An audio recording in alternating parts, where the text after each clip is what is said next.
Amém, irmãos? Fico feliz que a Margarete está aqui nos visitando hoje, né? Aquela jovem ali com a sua filha. Seja bem-vinda em nome de Jesus. Amém?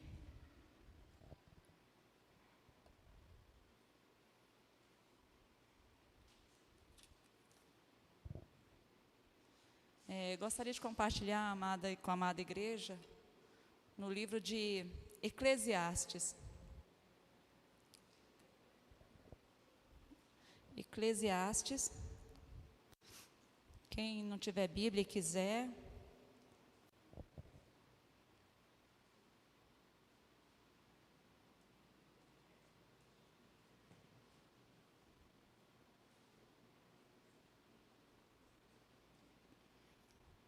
Amém? Eclesiastes, capítulo 12.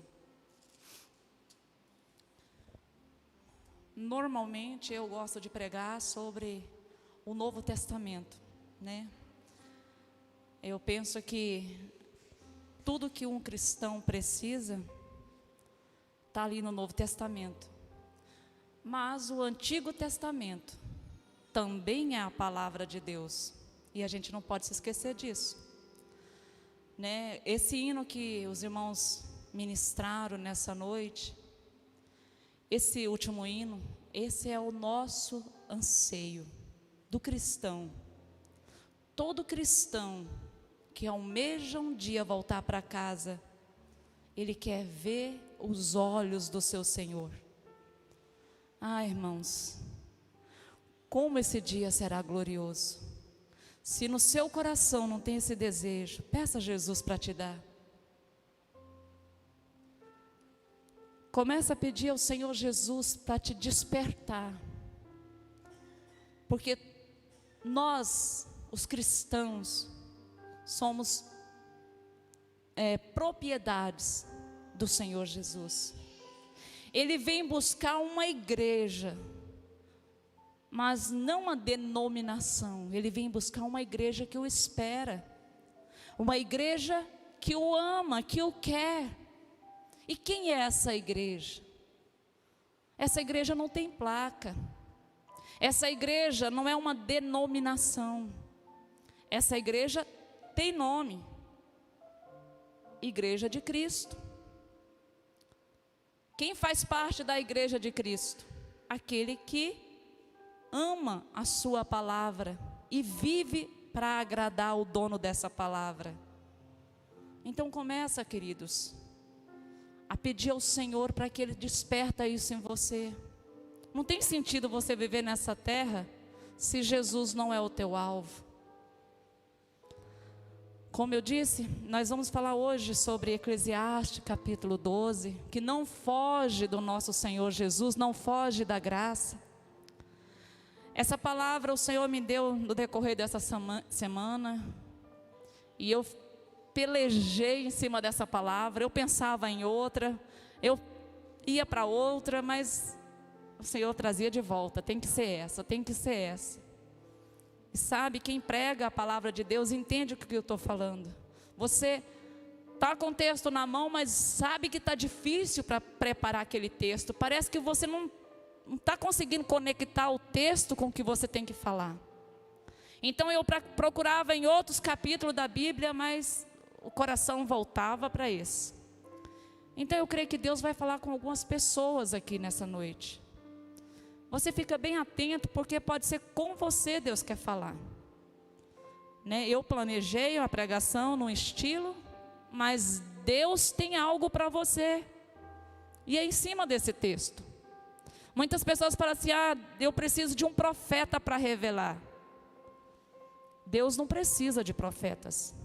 Deus, quando Ele quer falar, Ele fala. Ele usa o profeta, usa o louvor e usa a palavra dEle. Então a palavra dEle nessa noite está sendo pregada. O que precisamos é abrir o nosso coração, sermos humildes e perguntar: Senhor, fala comigo. Senhor, estou aqui, eu quero ouvir a Tua voz. Você não vai ouvir com voz audível, mas você vai entender com o seu coração aquilo que Deus quer falar com você. Amém?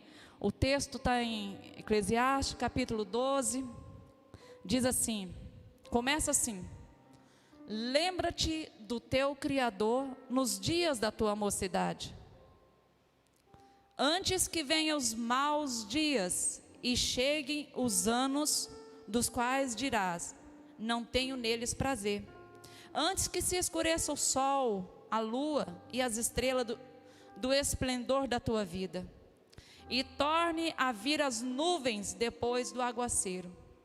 No dia em que tremerem os guardas da casa, os teus braços se curvarem, os homens outrora forte, as tuas pernas, e cessarem os teus moedores da boca, por já serem poucos, e se escurecerem os teus olhos nas janelas, e os teus lábios, quais portas da rua se fecharem, no dia em que não puderes falar em alta voz, te levantares a voz das aves, e todas as harmonias, filhas da música, te diminuírem, como também quando temeres o que é alto, e te espantares no caminho, e te embranqueceres como floresce a amendoeira, e o gafanhoto te for um peso, e te pereceu o apetite, porque vais à casa eterna, e os pranteadores andem rodeando pela praça, antes que se rompa o fio da prata, e se despedace o copo de ouro, e se quebre o cântaro junto à fonte, e se desfaça a roda junto ao poço, e o pó volte à terra, como era, e o espírito volte a Deus, como o deu. Vaidade de vaidade, diz o pregador, tudo é vaidade. O pregador, além de sábio, ainda ensinou ao povo conhecimento, e atentando e esquadrinhando, compôs muitos provérbios. Procurou o pregador achar palavras agradáveis e escrever com retidão, palavras de verdade. As palavras dos sábios são como aguilhões e como pregos bem fixados, as sentenças coligidas, dadas pelo único pastor. Demais, filho meu, atenta, não há limite para fazer livros, e muito estudar é enfado da carne. De tudo que se tem ouvido, a suma é: tema a Deus e guarda os seus mandamentos, porque isto é o dever de todo homem, porque Deus há de trazer a juízo todas as obras, até as que estão escondidas, quer sejam boas, quer sejam más. Amém? Vamos orar ao nosso Senhor para Ele nos dar sabedoria e entendimento. Pai amado, nos colocamos mais uma vez diante do Teu altar, Pai. Pai, a Tua palavra é espiritual, Pai amado, e ela tem para revelar aos filhos, Pai, que também precisam ser espirituais, ó Pai. Dai-nos um coração, Senhor, um coração aberto, pronto para entender o que Tu tens para revelar nessa noite. Fala ao nosso coração, querido Deus. Precisamos ouvir a Tua voz, num tempo tão escasso, onde, Pai amado, não se sabe mais aonde procurar a Tua palavra, tão misturada, Senhor, com tantas coisas erradas. Paizinho, dai-nos o discernimento, dai-nos entendimento para entendermos aquilo que o Senhor quer nos falar nessa noite. Visita cada coração, ó Pai, visita, Jesus, vem, Espírito Santo, prepara o terreno nessa noite para receber a semente da Tua palavra. Fique conosco, Salvador, em o nome de Jesus, amém e amém. Irmãos, antes de chegarmos na explanação do texto lá do que nós lemos, eu gostaria de voltar no início desse livro, Eclesiastes capítulo 1, decorrer esse livro para depois a gente fechar lá no capítulo 12. É um livro curto, de 12 capítulos, cada capítulo é muito curto. Não vou ler todos eles aqui, eu vou poupar a igreja, né? Os irmãos podem fazer isso em casa. Mas eu pincelei, à medida que o Espírito Santo foi me dando entendimento, eu fui marcando alguns versículos para discutirmos essa noite. E eu gostaria que você acompanhasse na sua Bíblia para você entender o raciocínio e depois você colocar em prática. Que não tem sentido você ouvir a palavra de Deus e depois não vivê-la, né? Então, discutido, no meio dos pesquisadores, dos historiadores bíblicos, que o autor desse livro é Salomão, Ele vai se denominar aqui como pregador, filho de Davi. Então se conclui que ele é Salomão. Nós sabemos pelo livro de Samuel que Salomão teve uma vida meio complicada. Até no livro de 2 Samuel, até o capítulo 9, a gente tem um rei totalmente voltado para Deus. Depois do capítulo 9, ele já começa a ter uma vida duvidosa. Uma vida que tudo que Deus falou para ele não fazer, ele vai fazer. Então, mas nós não entendemos porque o Espírito Santo deixou esse livro escrito por ele. Talvez, isso eu penso, porque Deus deu a ele o dom da sabedoria. Ele é conhecido como o homem mais sábio de todos os tempos. Antes e depois do Senhor Jesus, ele é o mais sábio. Nós sabemos que o Senhor Jesus, ele não compara com ninguém, ele é único. Não estou querendo colocar Salomão no mesmo patamar de Jesus. Jesus é único em todos os sentidos. Mas entre homens comuns, Salomão era o mais sábio. Talvez por isso o Senhor deixa esse livro escrito. E esse livro, quando você começa a ler, desde o primeiro capítulo, o primeiro versículo, você se surpreende com tamanha profundidade em cada versículo. Então ele começa dizendo assim, no primeiro versículo ali, no primeiro capítulo, versículo 2, ele começa o livro dele assim: vaidade de vaidade, diz o pregador. Vaidade de vaidade, tudo é vaidade. Que proveito tem o homem de todo o seu trabalho, com que se fadiga debaixo do sol? E gostaria de falar para a amada igreja que essa vaidade que Salomão está usando aqui, não é a vaidade somente de embelezar, de procurar ter um corpo bonito, de ter roupas bonitas. Não é só essa vaidade. Salomão, ele vai descrever a vaidade aqui como que tudo no universo, tudo que a gente procura, que a gente busca, tudo é passageiro. Tudo é como uma bolha de sabão. Tudo vai passar. Ele vai descrever nesse capítulo que tudo que você vê na terra não é novo, não é novidade. Em todos os tempos, desde Adão até hoje, tudo que tem na terra que você está vivendo, alguém já viveu no passado. Alguém já pensou, alguém já fez, alguém já falou. E se você for pensar mesmo, é exatamente isso. Quantas coisas a gente pensa assim, isso eu pensei, e você vai ver, já existe. Já aconteceu, alguém já fez. Não existe novidade debaixo dos céus. Tudo é vaidade. Então a gente pega aqui um escritor, um narrador, um rei. Pela escrita dele, parece que ele está desanimado com a vida, entristecido com o seu coração, alguma coisa não está legal. E ele então começa a escrever esse livro. Parece que um homem que não consegue encontrar a sua existência em lugar nenhum. Não sei se aqui alguém já passou por essa experiência. Para que eu vim nessa terra? Por que eu existo? Por que eu nasci? Salomão, então, ele começa a fazer essa pesquisa. Ele começa agora a fazer uma análise da vida. E o interessante é que isso não é uma noite que Salomão vai ficar ali meditando. Não é um final de semana, não é um dia.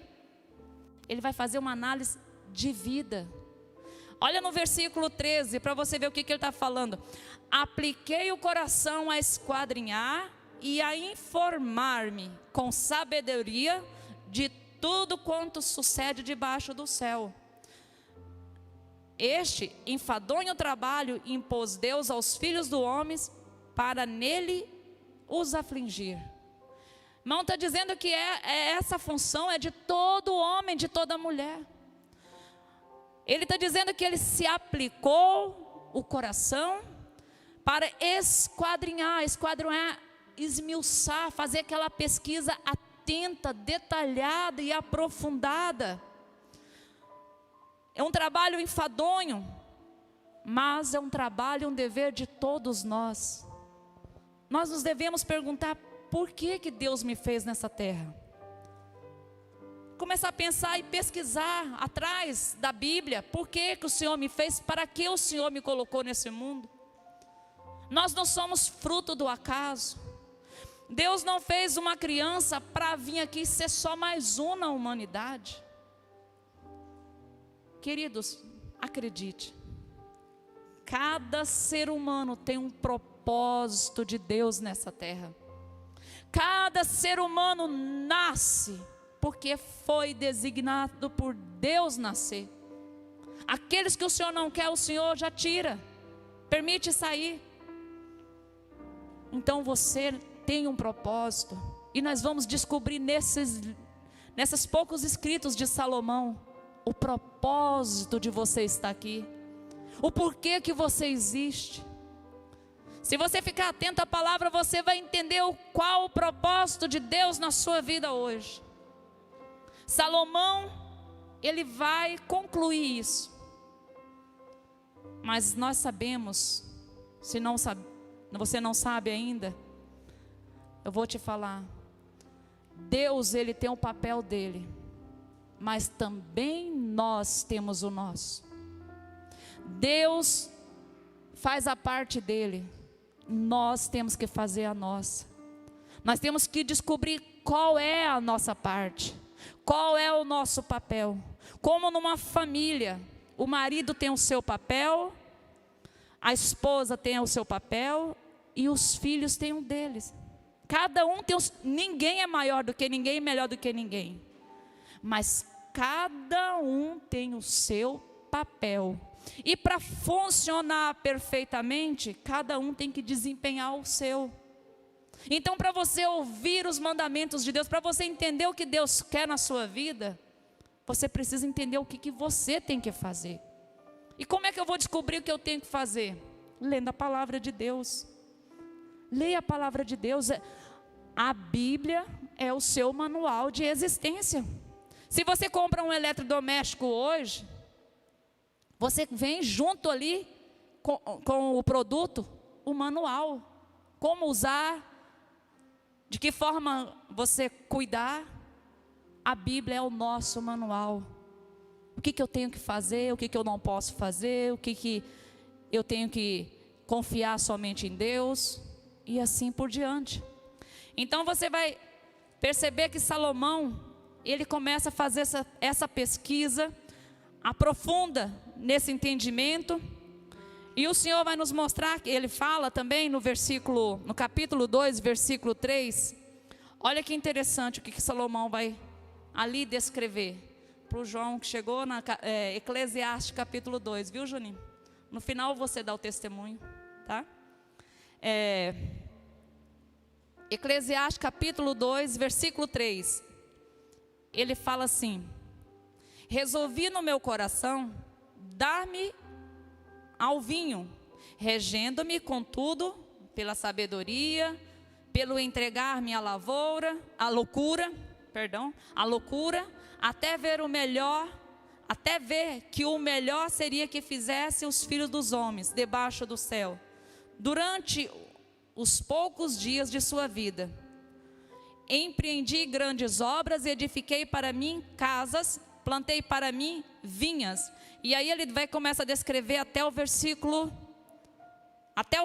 9. Ele vai dizer que tudo que ele deseja, tudo que ele sonhou, ele praticou. Ele plantou, ele fez lagos, ele fez casas, ele teve várias mulheres, ele teve tudo que um homem almeja ter. Mas ele vai descobrir também no versículo 10, ele fala assim: tudo quanto desejaram os meus olhos, não lhes neguei, nem privei o coração da alegria alguma. Pois eu que me alegrava com todas as minhas fadigas, e isso era a recompensa de todas elas. Aí ele vai dizer no versículo 11, no finalzinho: eis que tudo era vaidade e correr atrás do vento, e nenhum proveito havia debaixo do sol. Outra expressão que ele vai usar na palavra dele: tudo é correr atrás do vento, tudo é vaidade debaixo do sol. O que ele quer nos dizer? A palavra vaidade vai ser dita 37 vezes nesses 12 capítulos. E debaixo do sol, 29 vezes. Se referindo a quê? Que tudo passa muito rápido, tudo é passageiro. Assim como o salmista escreve: uma flor nasce pela manhã bela, formosa, mas no final do dia ela já está murcha, seca, levada pelo vento. Então a vida é desse jeito, irmãos. À medida que Salomão está escrevendo esses capítulos, ele está narrando a vida de uma pessoa, a vida de um homem na terra. E muitos jovens aqui, não pense você que a juventude é eterna. Alguns anos atrás, nós que estamos mais maduros, achávamos que a nossa juventude nunca ia passar. Achávamos que os nossos avós, quando reclamavam das suas dores na junta, era moagem. E hoje nós estamos vivendo isso. E parece que foi ontem. Parece que foi ontem. Eu lembro das imagens minhas com os meus pais. Eu me lembro de brincar com meu pai, sentado no pé dele, ele me arrastando, como uma criancinha, como a Lara. E hoje eu já sou uma senhora. A vida é muito breve, irmãos. A vida é muito breve. Salomão teve essa experiência na carne. É o que ele está escrevendo para nós, e o Espírito Santo deixou registrado para nós entendermos. Tudo que você almeja, tudo que você sonha nessa terra, é vaidade de vaidade, tudo passa. Tudo passa.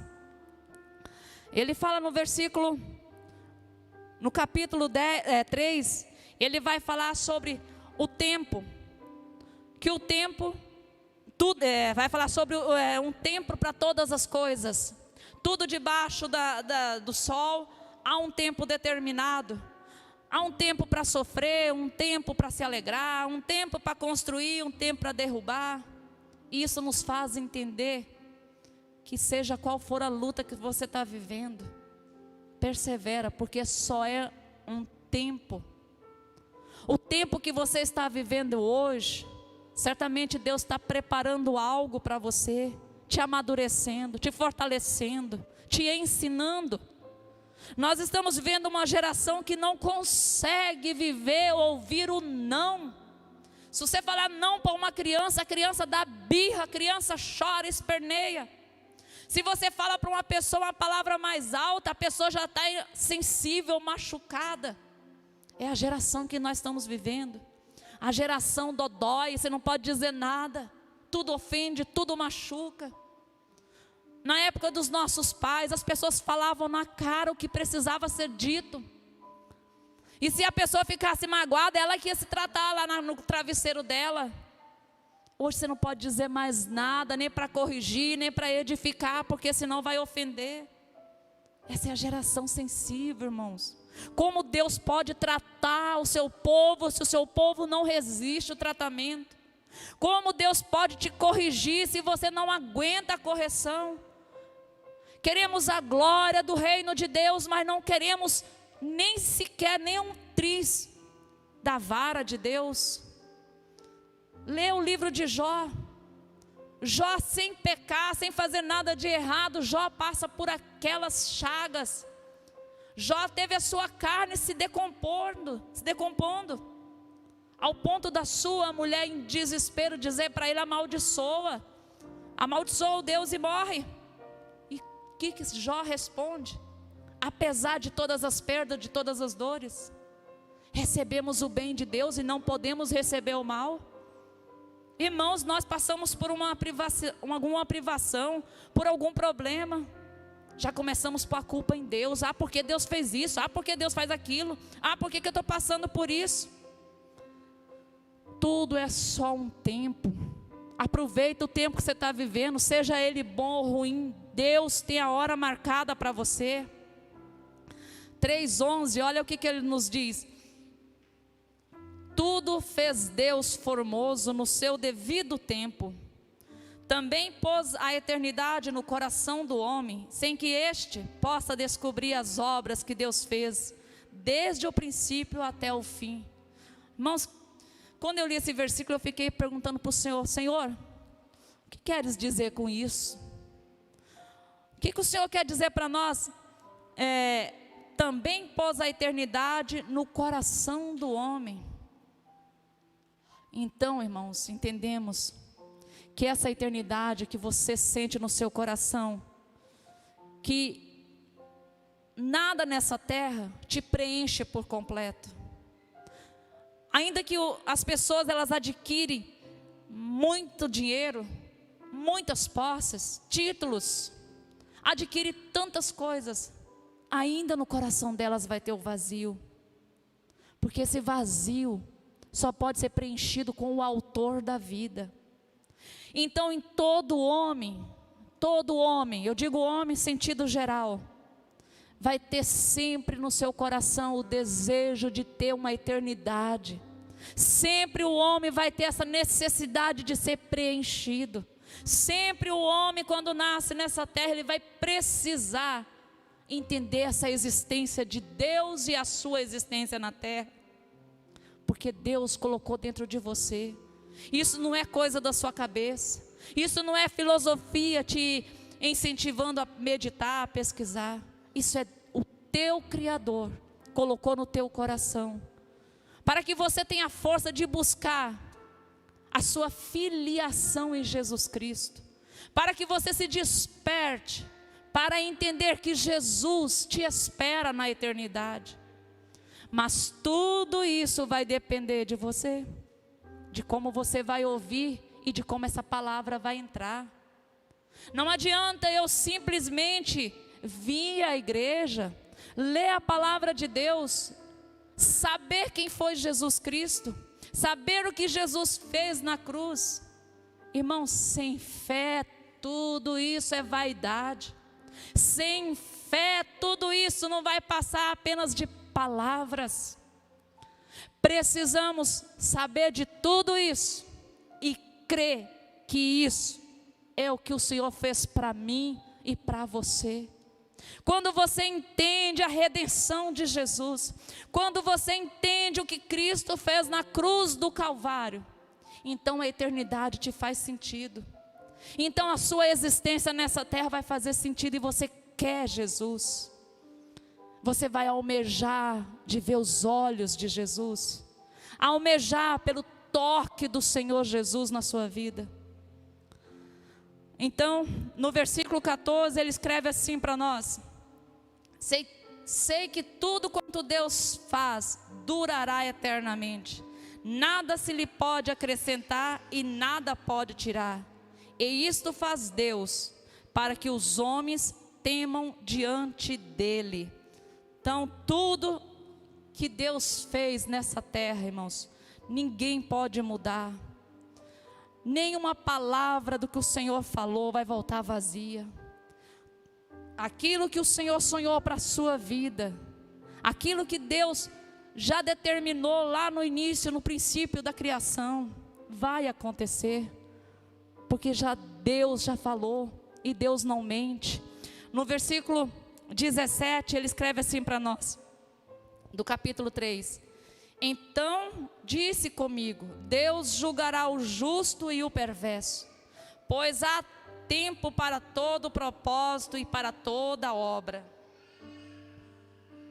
Aqui Salomão está descrevendo que não importa quanto tempo vai demorar para ser julgado. Não importa quanto tempo o julgamento vai durar. Ele vai haver. E Deus julgará o justo e o perverso. Lembra da palavra que a gente lê lá em Mateus 25, 31, que fala que vai estar de um lado as ovelhas e do outro lado os bodes? E Deus vai perguntar: o que fizeste? Aí as pessoas vão dizer, ali o Senhor Jesus falando uma parábola apocalíptica, e o Senhor Jesus dizendo assim, aí eles vão dizer, em teu nome eu alimentei, eu vesti, né? Não, o Senhor Jesus fala assim, você fez isso, fez aquele outro, você me visitou na prisão. Aí as ovelhas vão dizer, quando é que fizemos isso, Senhor? Aí o Senhor vai dizer, toda vez que fizeste a um pequenino, fizeste a mim. E da mesma forma para o ímpio, aquele que não fez nada, o Senhor também vai dizer a mesma coisa. Tive fome e não me deste comer, tive nu e você não me vestiu, tive preso e não me foste visitar. Mas quando é, Senhor, que nós te vimos com fome, com sede, nu e preso? Aí ele fala, toda vez que não fizeste aos pequeninos, foi a mim que tu não fizeste. Salomão está descrevendo aqui para nós, há muitos anos antes, que Deus julgará o justo e o perverso. No versículo 18, disse ainda comigo, é por causa dos filhos dos homens, para que Deus os prove, e eles vejam que são em si mesmo como os animais. Porque os que sucedem aos filhos dos homens, sucede aos animais. E mesmo lhe sucede, a mesma coisa lhe sucede. Como morre um, assim também morre o outro.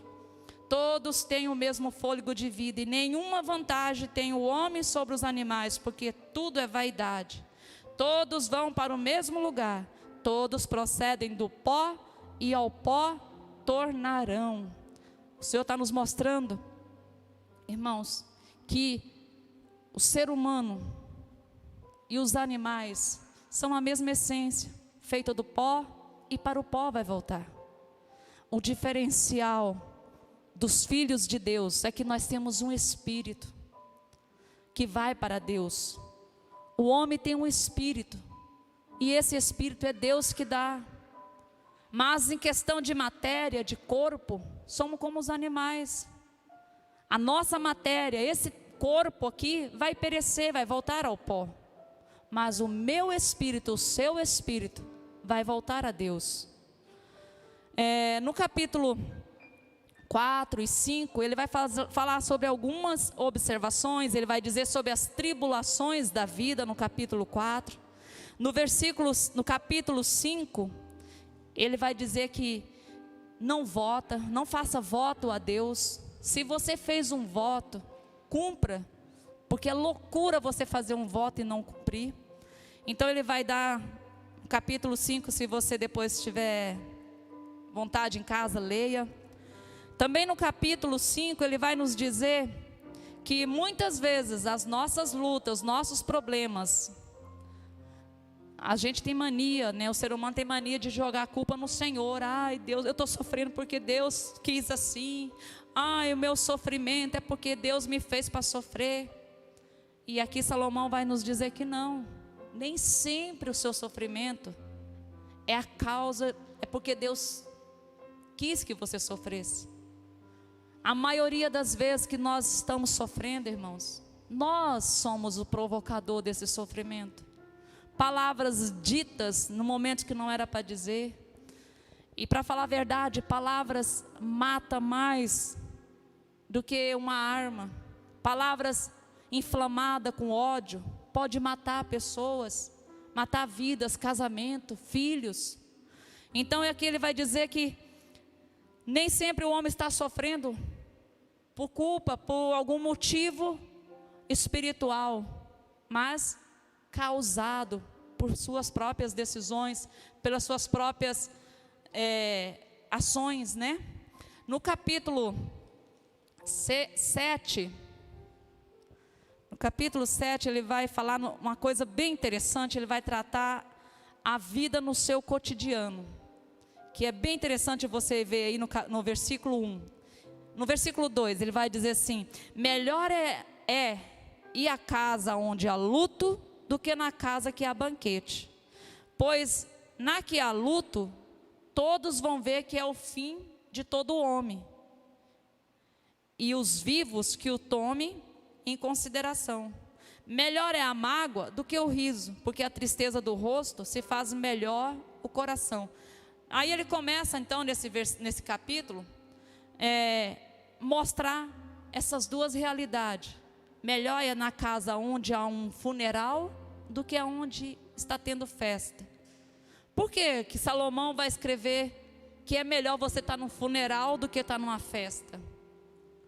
Porque quando você está num velório, irmãos, você fica olhando para o morto ali e pensando: meu Deus, podia ter sido comigo esse acidente. Olha só, fulano morreu. Podia estar aqui hoje se ele tivesse evitado. Podia estar vivo hoje se ele tivesse cuidado da saúde. Então, na casa que há luto, as pessoas param para refletir, para pensar. Mas na casa que tem festa, as pessoas se divertem.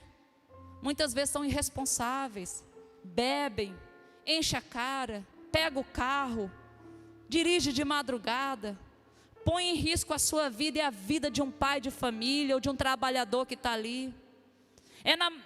Na casa, nas festas, que muitas vezes rola os incentivos ilícitos. Então ele vai mostrar essa dualidade. É melhor estar, se você está triste, de que você está alegre. Porque a tristeza te faz refletir e a alegria você esquece. E ele começa então no capítulo 7, mostrar toda essa questão. No versículo 26 ele vai dizer de relacionamentos perigosos, se envolver com pessoas que o Senhor não aprova. Aí ele fala que isso pode ser uma cilada, uma armadilha para o coração. No capítulo 8, ele vai mostrar sobre a sentença de não cuidar. Ele vai mostrar ali alguns provérbios da vida, algumas coisas interessantes sobre a vida no dia a dia. Mas eu não me detive em um versículo aí para nós não tomar muito tempo. No capítulo 9, ele vai mostrar para nós, no capítulo 9,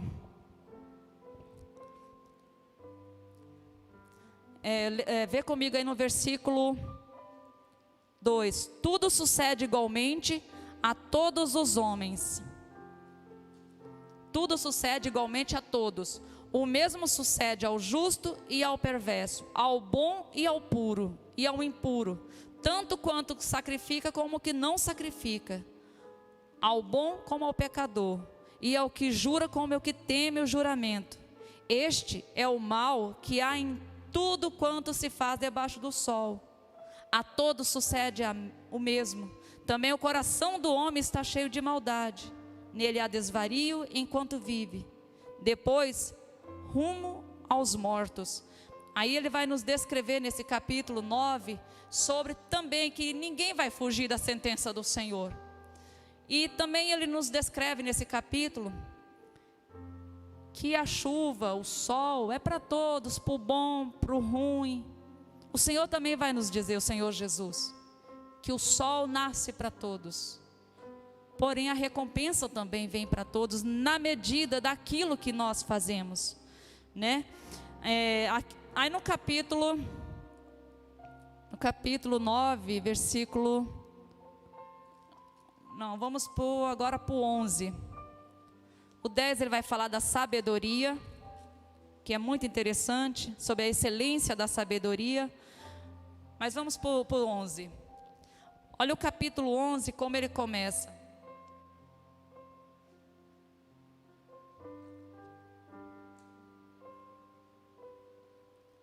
Capítulo 11, ele fala assim: lança o teu pão sobre as águas, porque depois de muitos dias o achará. Lança teu pão sobre as águas. Eu sei que os irmãos já têm o entendimento de que quer dizer lança teu pão sobre as águas, mas nunca é demais a gente falar, né? É como se fosse lá em 2 Coríntios capítulo 9, quando Paulo fala assim: contribua cada um segundo propôs no seu coração. Lá em 2 Coríntios, quando Paulo escreve isso, Paulo está dizendo de voluntariamente, de você sentir no seu coração a vontade de ofertar na casa do Senhor, de ajudar os pobres, de ajudar quem chega na tua casa.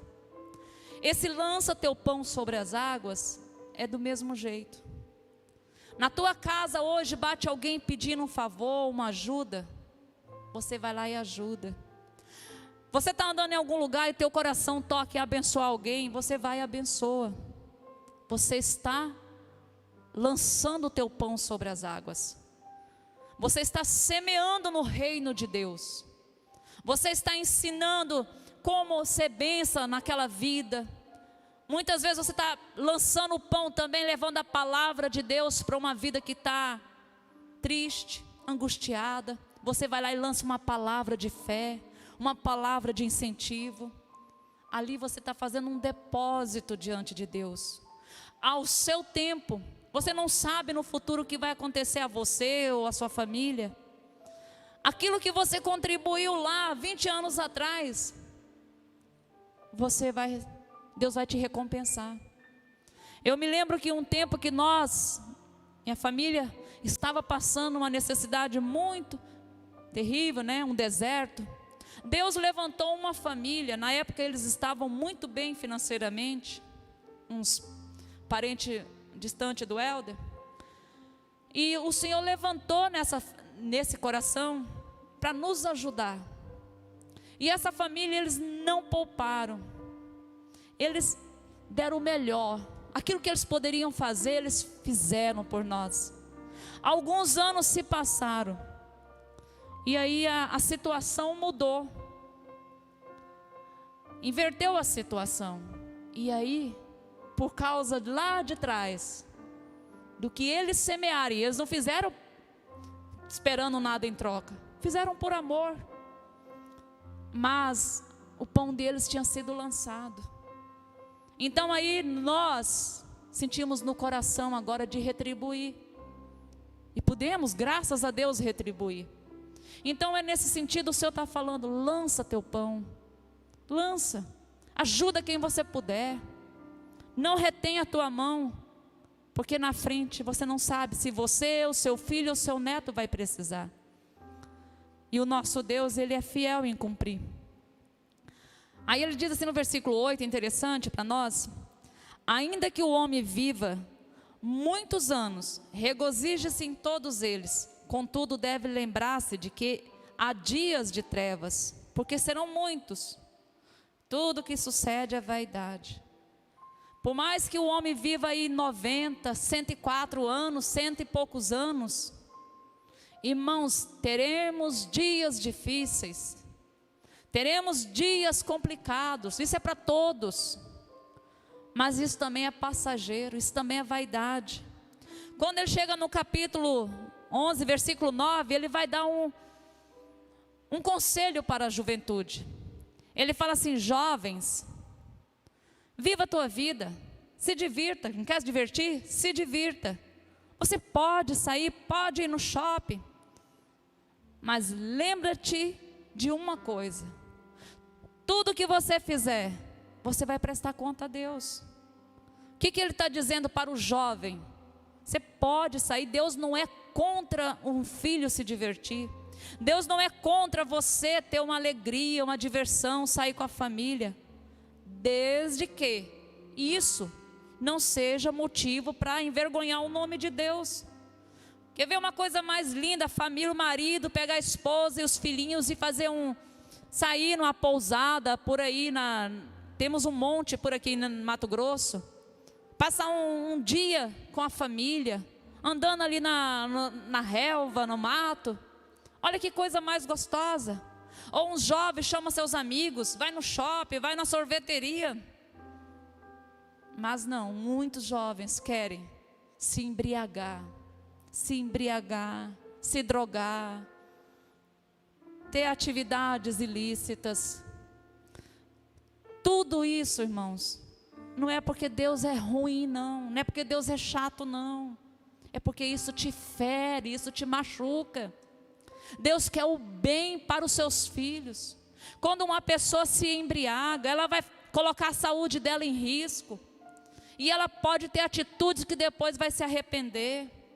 Tem pessoas que quando bebe, elas perdem o controle da consciência. Ela diz coisas que depois não tem como voltar atrás. Ela pega uma direção, ela pode se acidentar e não tem como depois restituir a vida porque já se foi. Então ele está dizendo, faça tudo, mas tudo com responsabilidade.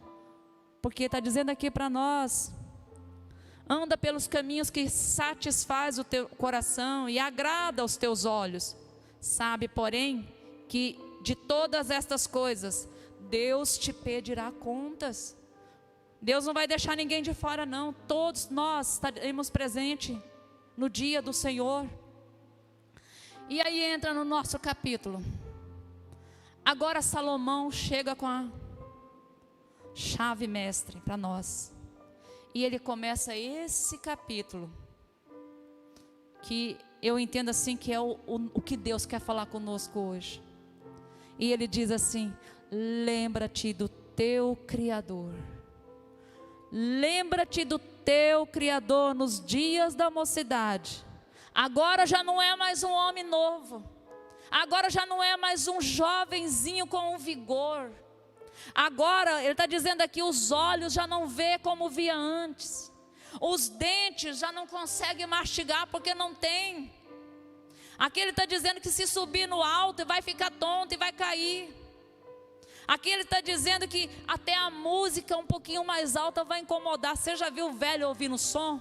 Se põe um pouquinho mais alto, ai, abaixa isso aí que está incomodando a minha cabeça, está doendo a minha cabeça. Porque já é sensível, irmãos.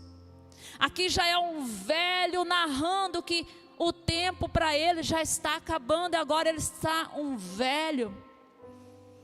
E o depósito lá da juventude, da mocidade, irmãos, com quem ele andou, com quem ele passou a sua juventude, quem foi o homem que ele buscou conselho, qual foi a casa que ele entrou para ouvir uma palavra que pudesse dar a ele incentivo para as coisas.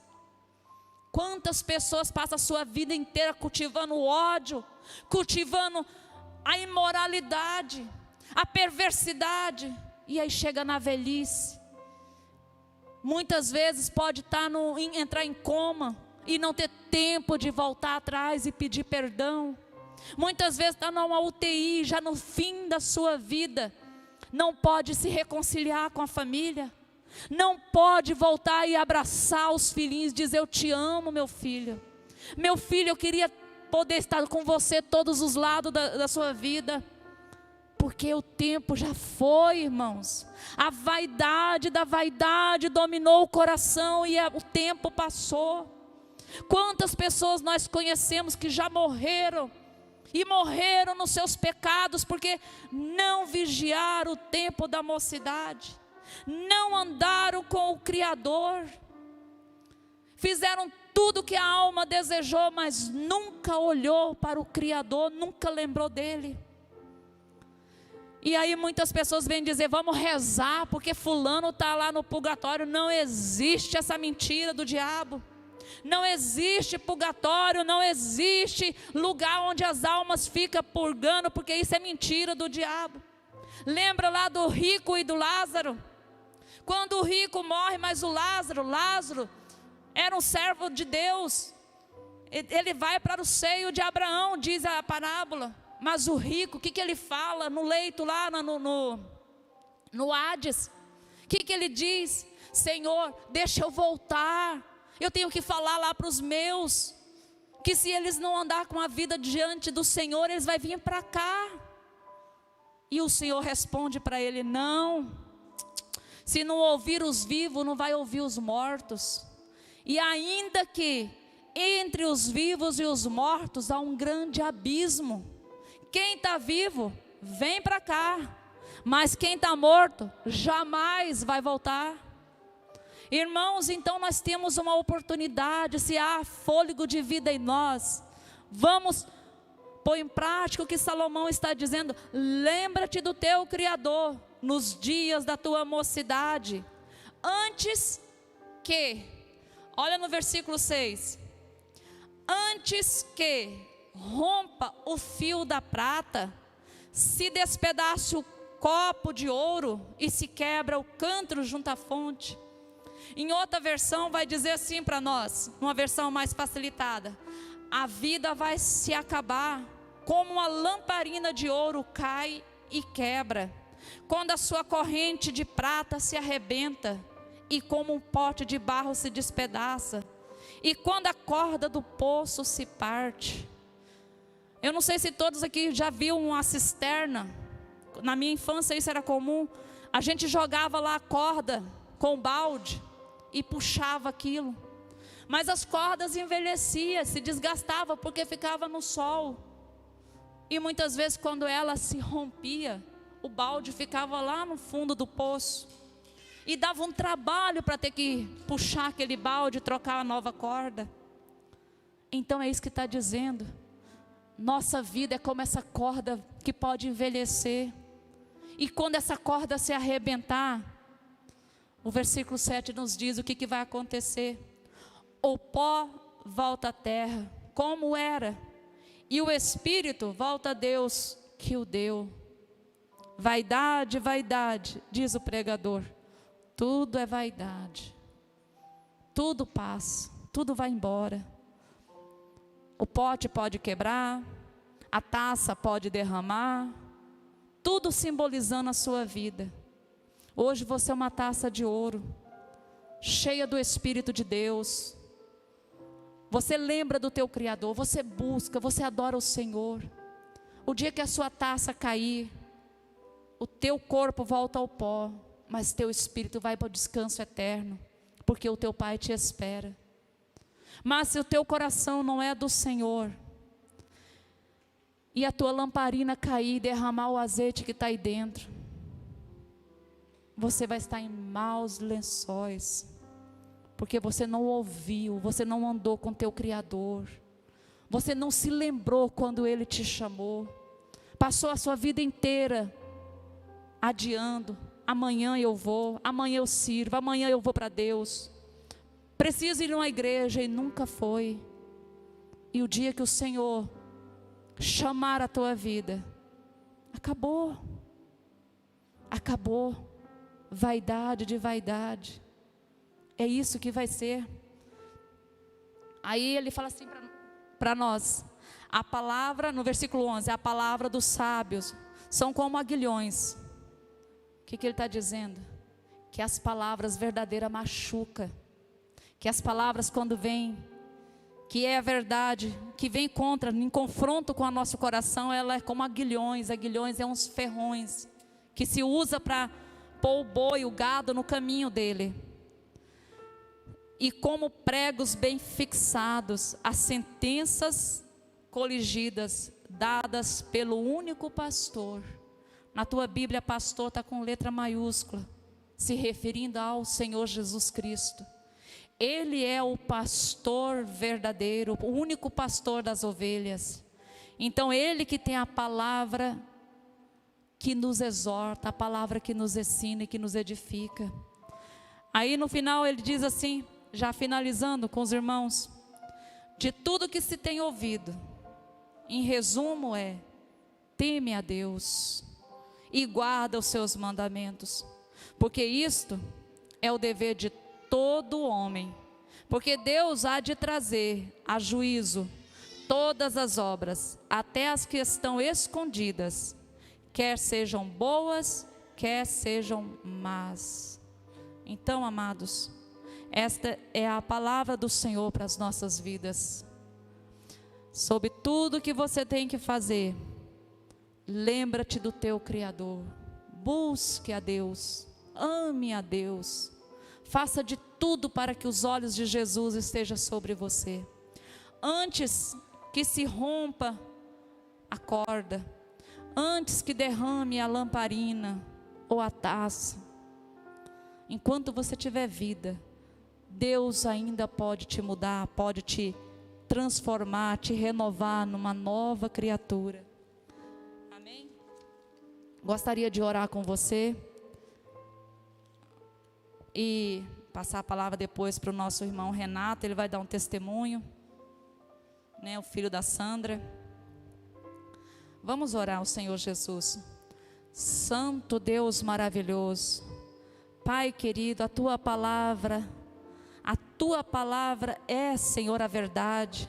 A Tua palavra é viva e eficaz. Fala conosco, meu Pai, que possamos sair daqui nessa noite, Pai, Senhor, preocupados em ter uma vida santa, uma vida reta, Senhor.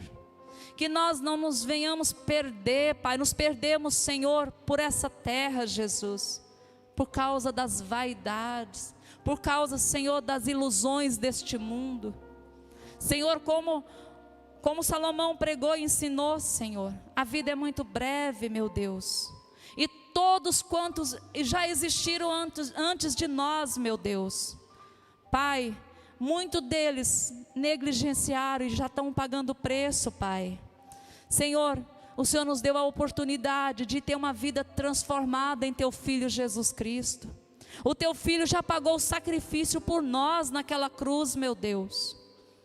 Meu Deus, o Teu Filho já pagou o preço que nos foi proposto, Pai.